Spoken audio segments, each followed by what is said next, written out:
Today we're talking about grief, dying, anxiety, and the circle of life.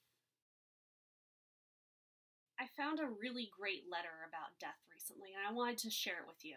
So this is from Dear Sugar, which is an advice column by Cheryl Strayed. She's really well known for her book Wild, which is about her hiking the Pacific Crest Trail. I subscribed to her newsletter, highly recommended by the way, and she recently shared a letter in her response. To summarize, the letter writer has a family history of terminal cancer, and she has developed this real anxiety that someday cancer is going to come for her as well.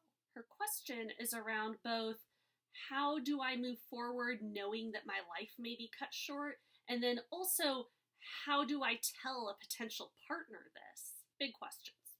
And I can relate. I also have a family history of cancer, although not as extensive as it sounds like this person's is. I also have some, we'll call them genetic fun facts, that I've also struggled to figure out when is a good time to mention these to a potential partner. Cheryl Strayed's response to this letter really moved me, so I wanted to share it here with you.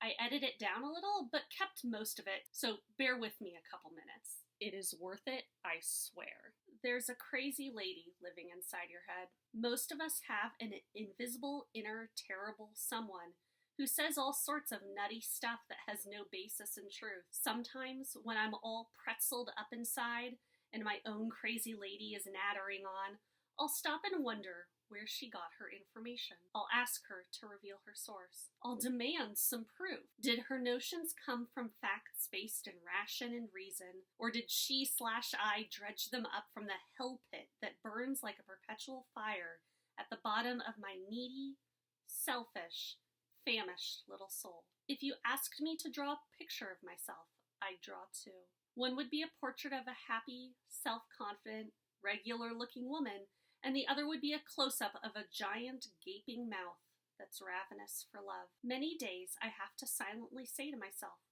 it's okay. You are loved. You are loved even if some people don't love you. Even if some people hate you. I have to cut the crazy lady to the quick rather often.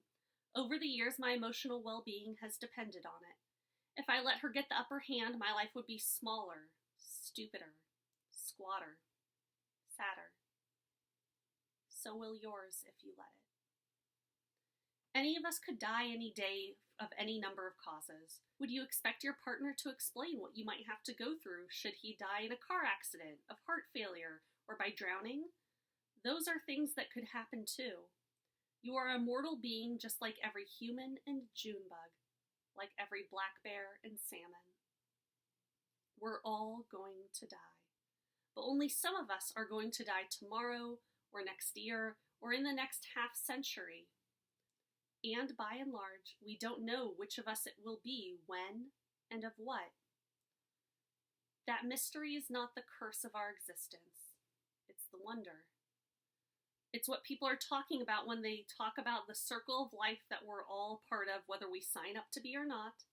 The living, the dead, those born right this moment, and others who are fading out. Attempting to position yourself outside the circle isn't going to save you from anything. It isn't going to keep you from your grief or protect those you love from theirs when you're gone. It isn't going to extend your life or shorten it.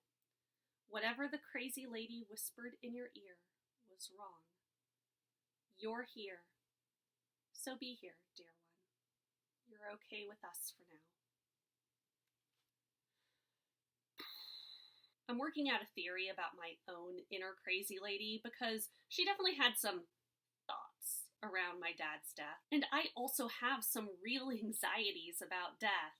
I think stemming from partly the fact that when I was young, I had several family members die early and often. And then layering on watching my dad die has both increased that anxiety, but also kind of quelled it.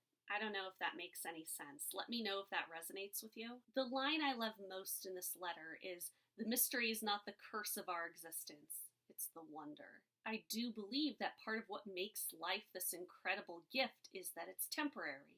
Anyway, that's it for today. I'm planning on starting a grief reads club, so if you have book recommendations, drop them in the comments below.